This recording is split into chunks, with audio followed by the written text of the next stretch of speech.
Est-ce que l'identité est un sujet tabou? Je pense que le grand problème, c'est que souvent,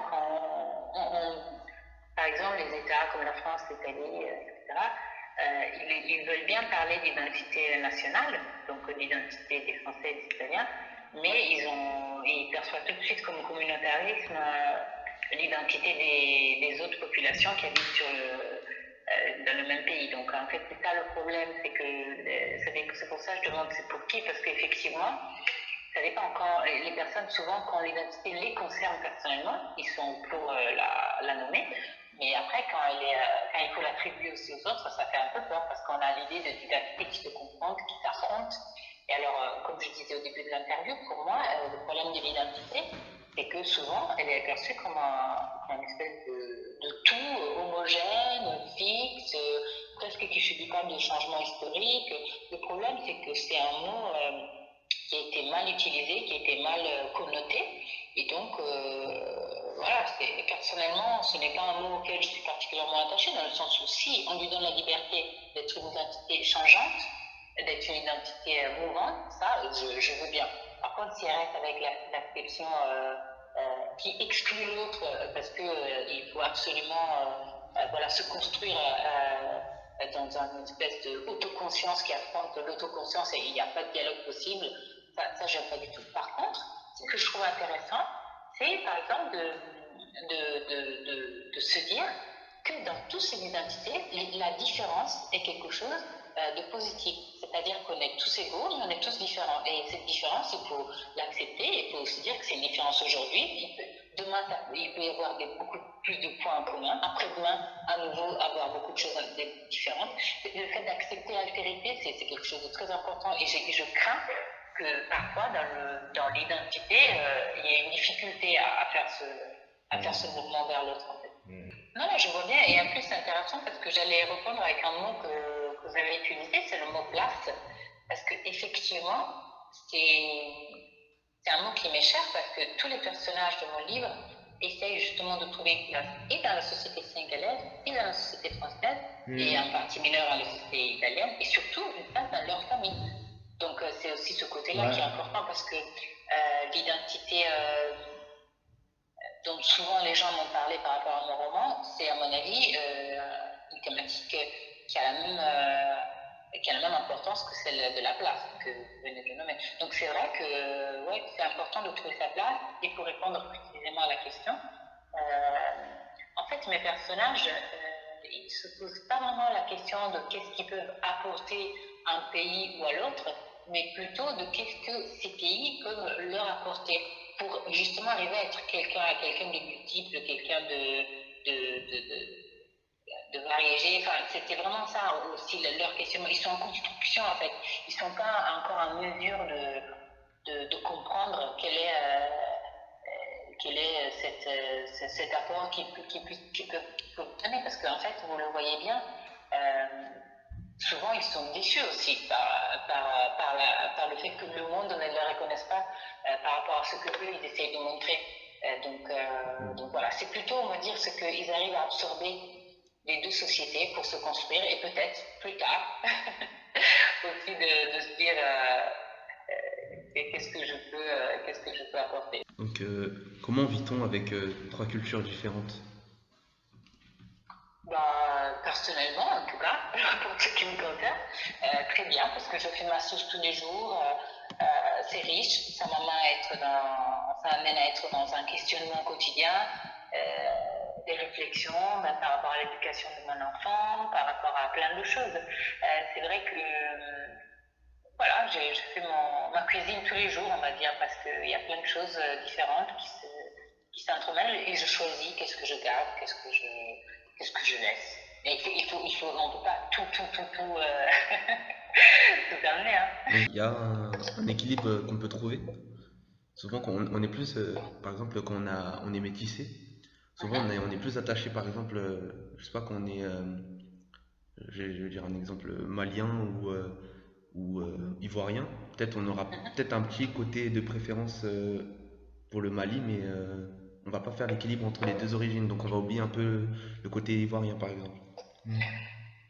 Alors, je pense que ça dépend des personnes. Donc, par exemple, même dans une même fratrie, comme j'ai pu le montrer dans le roman, et aussi comme je peux citer des personnes de ma famille, ou mes cousins, etc. Dans la même fratrie, on voit que les frères et sœurs n'ont pas la même relation au pays d'origine des parents et à leur pays de naissance ou de résidence. Donc ça dépend vraiment des choix qu'on fait, mais c'est clair qu'il y a des choix qui se perdent et il y a des choix qui se font.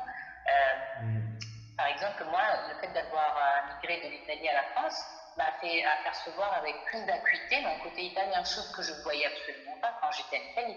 Quand j'étais en Italie, je voyais beaucoup mon côté sénégalais. Et ensuite, quand je suis arrivée en France, je me suis dit, ah tiens, j'ai aussi un côté italien, alors que quand j'étais baignée dans la culture de toujours, j'y prêtais pas attention. Donc ça dépend aussi d'où on se trouve, d'où on se place,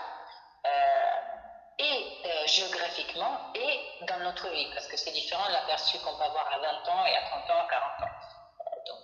Ouais, c'est vrai. Mais je pense que ça peut être une richesse, et ça peut aussi être quelque chose qui est source de fragilité.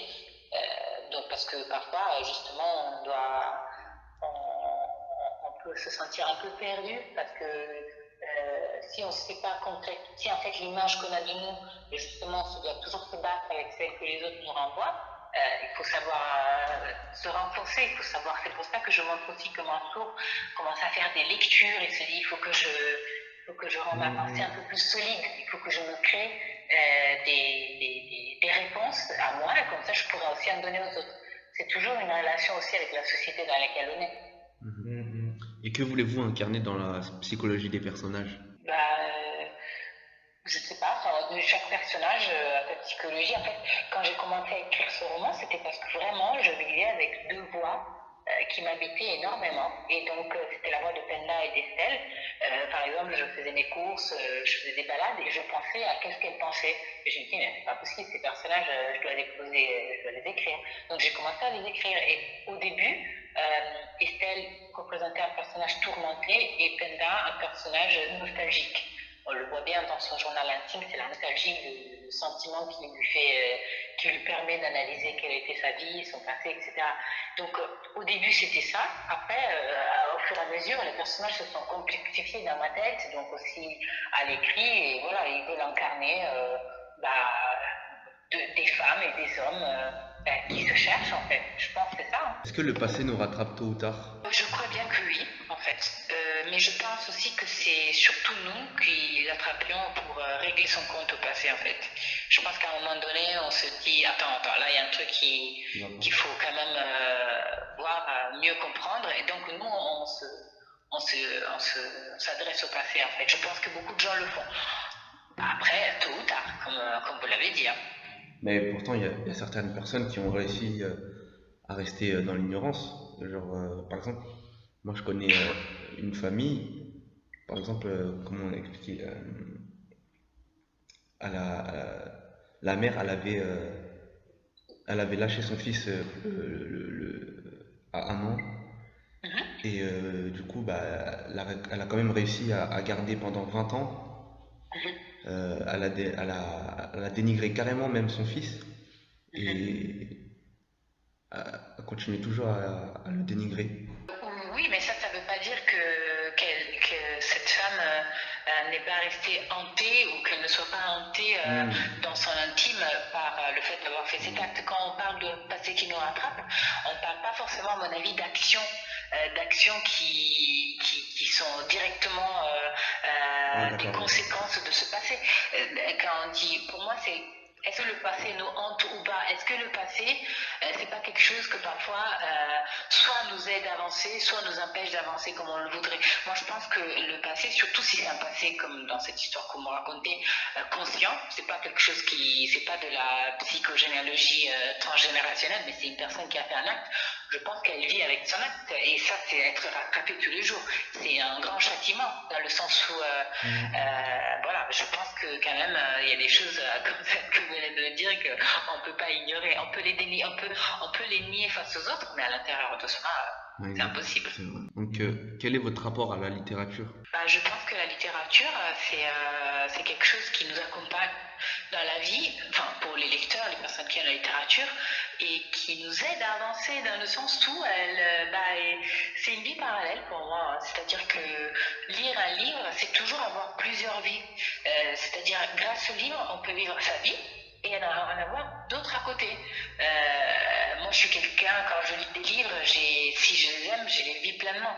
Je peux me plairer, je peux rigoler, je peux me sentir inquiète par rapport à un personnage et vivre une journée un peu stressée en ne sachant pas qu'est-ce qu'il va faire après. Donc en fait, je pense que c'est quelque chose de très vital. Et vos origines ont-elles un lien avec votre écriture?